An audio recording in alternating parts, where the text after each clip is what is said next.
Good evening, my fellow vampire lovers. The sun is going down, and you know what that means. It's time for me to record another episode of my podcast, The Beautiful Dead. As always, I'm your host, Lena Nazari. Go find me at The Beautiful Dead on Instagram or go to lenanazari.com. For those of you who have never watched this podcast, you're jumping in at a weird time because we are at the end of a journey right now, okay? It's been a long journey. We did Subspecies 1, then 2, then 3, then the Vampire Journals, then 4, and now we're on 5. So I feel like I should say spoiler alert, but also like this is a weird place to jump in. But maybe you're a fan of the movies, but you only want to hear me talk about this movie, and that is totally fine. This has been quite the undertaking. But we are not done, because I will talk about Subspecies 5 today, and then next week you will get to see me talking to Tony about Decadent Evil 1 and 2, which is a full moon vampire movie that I guess is tied into this universe somehow. So that will be quite the episode, because they're something. They are something. But once you're done hearing me talk about Decadent Evil 1 and 2, I am also going to show you the chart that I promised, which is every one of these movies and how long it takes before we get to see boobies. Full moon, I love you. I love ya. If we are talking about all the vampire ones on this channel because we're a vampire channel, but there's so many amazing full moon movies. You really need to go check it out. And one of these days I will do, I think it's called The Creeps, which is where all of the main monsters, so Dracula, Frankenstein, Wolfman, the Mummy, all get brought back, but they're brought back as little people. So we will do that one, I promise. Anywho, I'm already distracted. I don't know where we're at because I've been filming and it's so hot and so, oh my goodness gracious. But, well, let's do it. Let's stick it out. Because this is it. This is the culmination of the Radu story. And like I said, I did not even know this existed until Tony told me. So I had not seen it until right before I recorded with Tony. So I was not sure what to expect. And if you watched me last week, you know that that one ended with Radu dead. So I was like, how are they going to bring him back? Well, let's talk about it. Let's talk about Subspecies 5, Blood Rise.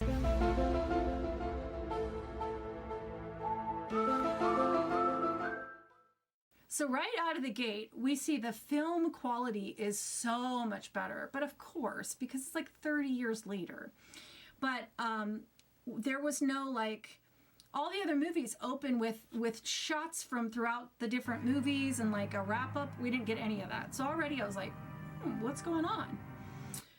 So we see young Circe giving birth to baby Radu in a cave. And I was like, oh, it's a prequel. So I was already like, okay, all right, let's find out about Radu. So she gives birth to baby Radu in a cave. And she's laying this baby down and she takes her demon dagger, which we saw all throughout, and she's like starting to drive it into Radu's chest. So the implication is that she's going to kill this baby. The Crusaders come in, they stab Circe, they steal the baby, and they steal her demon-slaying dagger, which is that knife she had. Circe laughs and pulls the sword out of herself. We find out that Radu was taken by the church.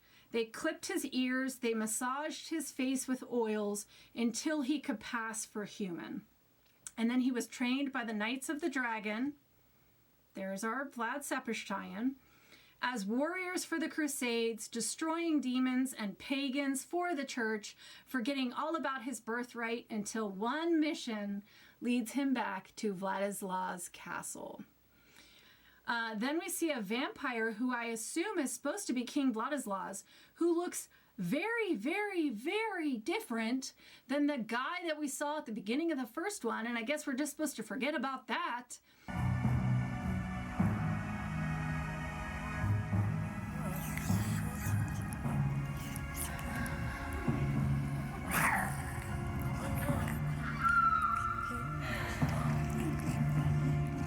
But he is feeding on a naked girl. Full moon, boobies, very quick, right out of the gate. The knights enter the castle and tell Prince Vladislaus that they have come for the Bloodstone. They all sword fight, but the prince asks the warrior his name, and the warrior answers Radu. The prince shadow flies, and Circe is there. And Circe shows up and asks Radu, "Who is your father?" Listen to me. Who is your father? You are a stolen child. The lost one. Ladislas is your father. Blood of my blood. I'm your mother, Radu. No. You're an abomination. She knows that this is her stolen son and tells him, "You are my stolen son. Vladislaus is your father." He doesn't believe her, but he asks the monk that's with him if it's true, and the monk states, "I don't know. They don't tell me anything." The witch tells Radu that if he kills the monk, he'll be cursed into eternity and be immortal, just like her and his father, and then she disappears. So apparently, you have to, kill somebody to fulfill the whole thing makes absolutely no sense. The monk tells him, don't listen to her, but deep down, he knows it's the truth. They find the bloodstone and they splash holy water throughout the chamber. And then Radu senses that there's more people in the castle. So him and the monk go exploring, and they find a woman named Helena and her son in the dungeon. P.S. Helena is played by Denise Duff, who plays Michelle in Subspecies 2, 3, 4, and 5. Just put a pin in that. She explains that Vladislav stole her and assaulted her, and the boy next to her is the results of the assault, and he is named Stefan. So there's Stefan. Vladislav stole me from my father's house. He ravished me for pleasure, but I swear he did not drink my blood. Stefan is the child of our shameful union. Vladislav is holding them until the boy is a man, and then Vladislav is going to turn him into a vampire. So Radu decides to take Helena and the boy with the monk to safety and walks them through the woods, and they find a place to sleep for the night. And the monk does not think this is a good idea. The next morning, Stefan is complaining that the sun is hurting his eyes, and Radu says, well, you were raised in darkness, so it's going to take you time, but you'll adjust. The monk is being a dick and tells Stefan to go pray for salvation. And then the monk tells Radu again, kill Helena, but Radu says, I've checked her, she has not been bitten. The monk says he wants out and doesn't agree with Radu's decision, so Radu says, I set you free, go in peace, and the monk leaves. He wakes up Helena, and she violently reacts to the sun. Sure you can.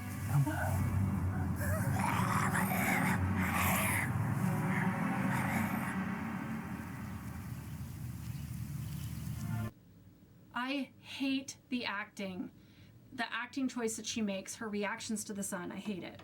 Then he tells her, go stay in the cave until sunset. So he thinks it's because these two have been living in darkness for 10 years. Radu wants to believe it's because she's been locked in darkness for so long, but he's starting to worry a little bit that she might be a vampire.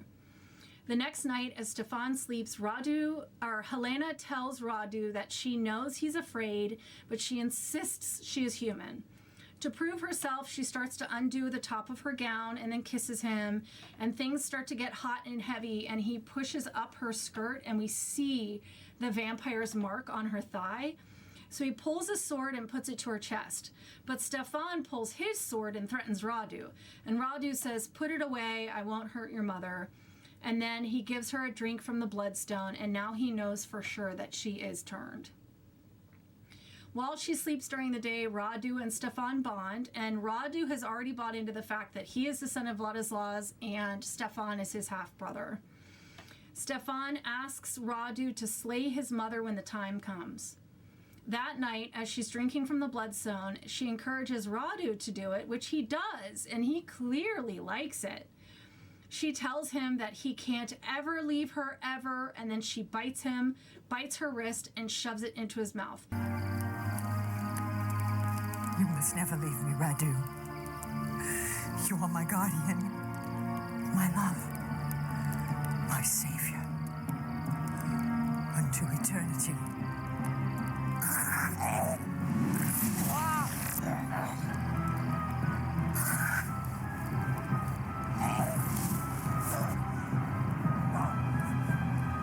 So this was the thing we were trying to figure out for so many movies.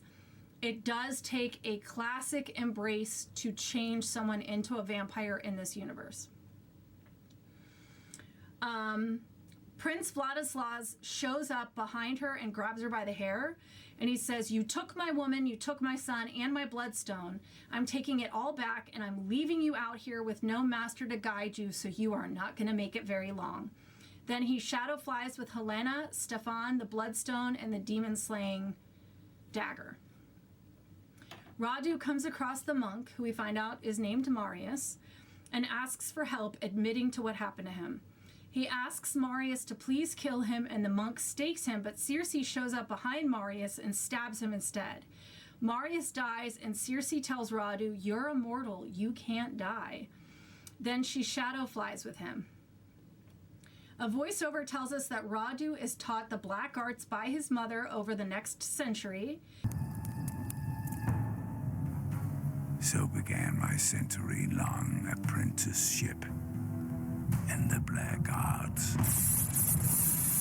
I learned to draw power from the earth and sky.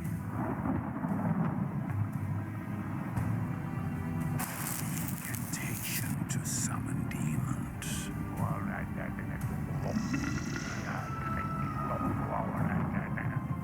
The skills of the hunt.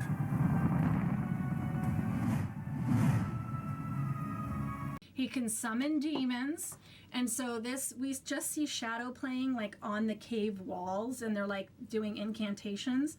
But I think the shadows on the wall are supposed to be the subspecies, but we never see them. But that's the assumption or the implication. He is taught how to hunt, and he's also taught how to draw power from the earth. And we see him call lightning.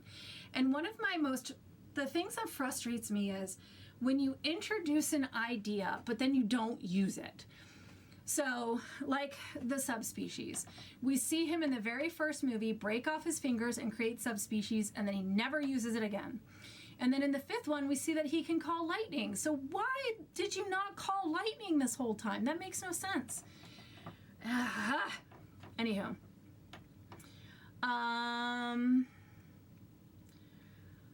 Oh, and the whole time he's with his mother for this 100 years that he's like being trained, he's having all these visions of Helena, and all he can do is think of Helena, and he loves Helena. Then one night, his mother catches him stealing jewelry.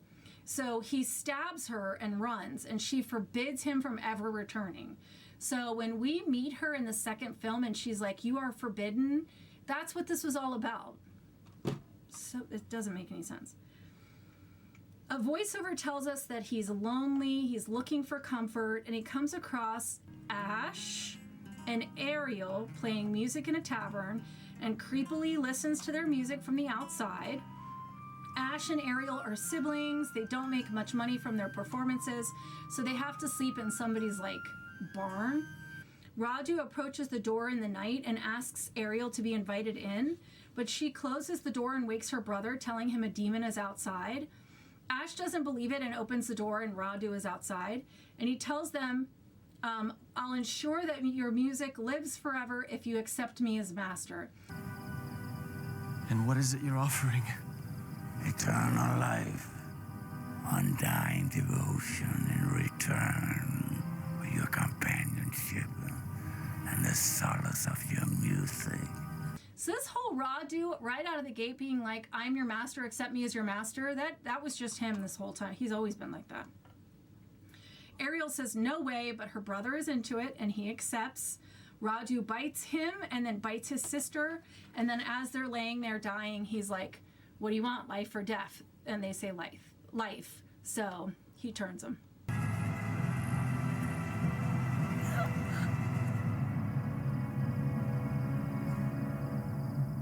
Life or death?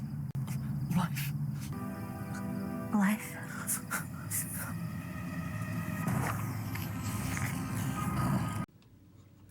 The new vampires awake and they're caged in the basement of the Vladislaus castle.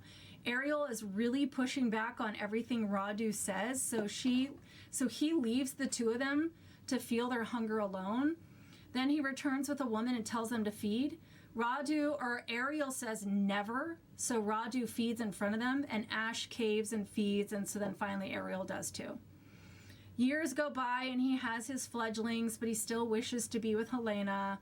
Ariel has gone mad, Ash is a broken man, and Radu wants him to play music, but Ariel says without a soul there is no music. So once they finally submit to him, he teaches them to fly and to hunt.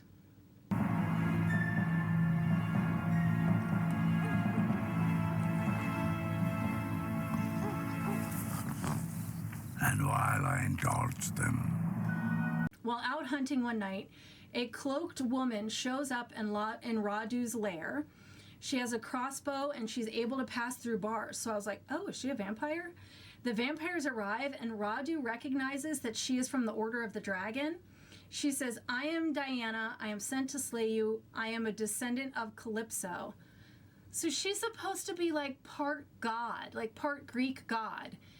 So I'm like, oh, so now gods have entered the chat. Ariel and Ash feed from her, and then he turns her and he leaves her in the dungeon to like basically waste away. A voiceover tells us that another 300 years go by. He was searching for Ash and Ariel. All right, so it is editing Lena, post-workout, freshly showered, jumping on here and recording this because I realized when I was editing this movie that I skipped kind of an important plot point, and if I didn't come back and explain it to you, you're going to be a little bit confused about the next part. I blame the fact that by the time I was recording Subspecies 5, I'd been recording for hours. My brain was mush, so I'm going to blame that for my mistake, but I thought it was important I come on here and explain this part to you. So after Radu embraces Diana, Ariel grabs her flute and blows on it, and the sound of the flute is painful to Radu. And in that moment of like pain and disorientation, they grab the dagger, his mom's demon dagger, and the crossbow, and they come together across the room and they pull the crossbow on Radu, and he's like, you can't leave me, you can't defy me, and Ariel's like, we're done with you, and they shadow fly out. And then when we pick up again, Radu explains that it's been like 300 years that he's been searching for his fledglings and his dagger. And now I'll take you back to the original video. He has started now to physically change, and he's looking more like the Radu that we're used to. One night, he finds the siblings watching them hunt and feeding on an unsuspecting man. After the kill, Radu approaches them and tells them he wants his mother's dagger back. They explain that they gave it to the vampire queen in exchange for sanctuary. So he says, take me to your queen then. for your master. You are not the master here. This city is ruled by our queen. Return our mother's demon slayer. It was taken from us centuries ago. The vampire queen seized it in exchange for sanctuary. I know where it is. We can lead you there. It's in the city beneath the city. Take me to your queen. So they lead him to the city beneath the city, the one that we see Ash is living in during the fourth movie and we see in the vampire journals. So there's nothing above it yet, but that's what it is. They go down into the city under the city. Radu hears music, and Ash explains that a brothel and casino are above them. And then we see that the queen is Helena. The siblings bring Radu in, and she doesn't recognize him at first, but then he reminds her.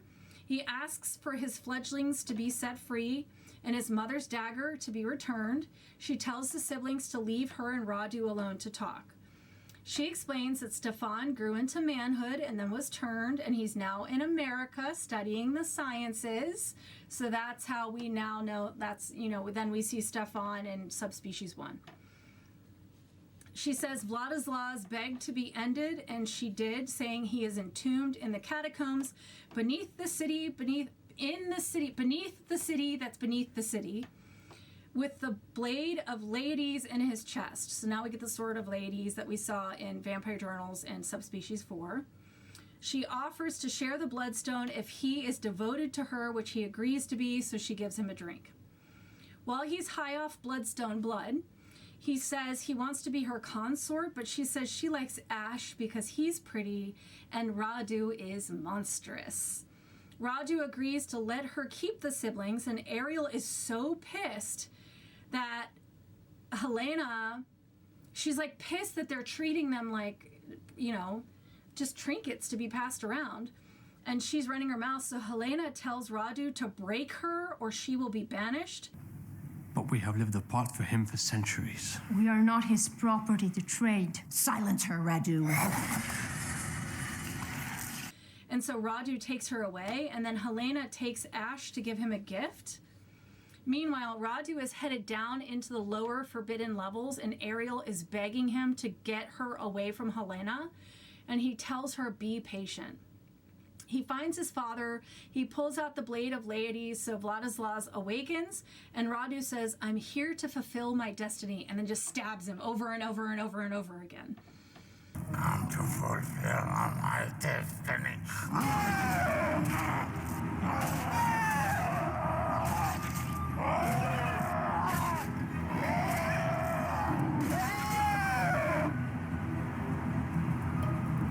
Helena has given Ash a piano and lets him drink from the bloodstone, so he's inspired to play and compose again. But what he plays is discordant and loud, so Helena retreats, running into Radu. Radu tries to get her to love him, but she says, you disgust me, you're revolting. When you look into my eyes, When I look into your eyes, I feel revulsion. You are an abomination, Radu. You reek of the grave. Your touch is repulsive. Your voice is as loathsome as the breath that conveys it. And your proud blood makes me.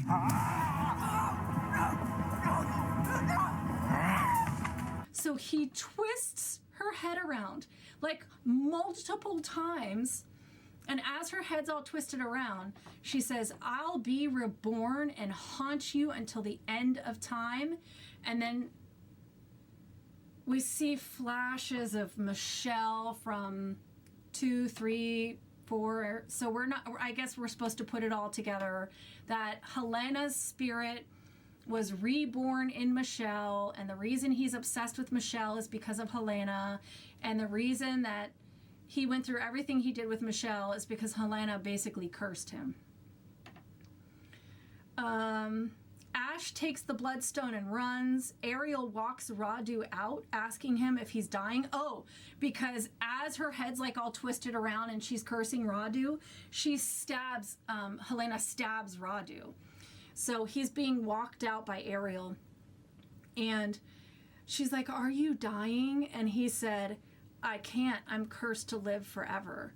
So she drinks from his wound, and he says, you can leave me if you want. And Ariel says, but I want to be your consort. And so he's like smiling because he finally has love. And just when we think he's going to have love, I will not stalk you. This night I set you free. If I'm truly free, Radu, I would not to be your fledgling. I will be your consort. Diana shows back up, and she's been searching for him ever since he left her in the castle, and she is there to kill him. So Ariel tries to kill Diana, but is killed instead. Radu is grieving her, so Diana's like, oh, good, you're suffering. I'm just going to leave you here to suffer. She said, I'm going to go down into the city, under a city. I'm going to empty it out. And then when I come back up, you better be gone. Radu says that he swore to never return to that place, which we know he did because he showed back up in 4. He explains that Helena's promise to return and torment him was fulfilled. And we see the flashes of Michelle. And we know that she is the reincarnation of Helena. But in time, the shadow of Helena, my master and creator, would fulfill her curse and torment me to madness. And then credits. So freaking inconsistent. I can't stand it. Like, first off, the dad was completely different. And then we see the dad just chilling in the castle in Subspecies 1 with the Bloodstone. Clearly hasn't been killed by his son yet. And so how did all of that go down? And then here's the whole thing with the Sword of Ladies again, where Ash supposedly stole it from Radu, and then someone stole it from him, and then 600 years later, Zachary tries to kill him with it, and then Ash dies in the sunlight, but then he shows up in Subspecies 4 with the Sword of Ladies and the whole dagger thing, and then the Circe thing is so inconsistent, and there are so many holes in the plot, in the timeline, in the story. It's so frustrating. I was so disappointed. So if you haven't watched me and Tony on Hack the Movies do What is the Worst Subspecies, you have to go and watch it and then see which one we voted was the worst subspecies. I will be so interested for you guys to tell me in the comments, what do you think is the worst subspecies and which one is your favorite? So, as I explained to you previously, we are going to save the ratings for the very end. So next week, come back, watch me and Tony talk about Decadent Evil 1 and Decadent Evil 2, and then we will do ratings. I haven't decided yet if I want to include the vampires from Decadent Evil 1 and 2. I need time to think about this because technically they are vampires in the Full Moon universe, but I have a really hard time tying them into this. But come back next week. It will be the end. So next week you will get to see the ratings. You will have all of my final thoughts, and you will also have the chart that tells you the timeline for each movie. How quickly into each movie do we get to see boobies? And can you guess which one's the quickest and which one takes the longest time? I'll be interested to see if you're able to guess that. If you made it all the way to the end, please put the Sword of Ladies down in the comments so I can thank you personally. Thank you to everybody who has followed me on this entire journey. I like to think that there's a bunch of people who love Subspecies as much as me who are excited to see someone talk about it. But I also like to think that I have introduced these movies to a whole bunch of new people and I'm like keeping it alive, which makes me very excited. So let me know if you're either one of those. Make sure you're following me on Instagram so I can tell you if the book is done and on its way to the publishers. In the meantime, I wish you wicked hugs and bloody kisses. Good evening. And big finish. Thank you.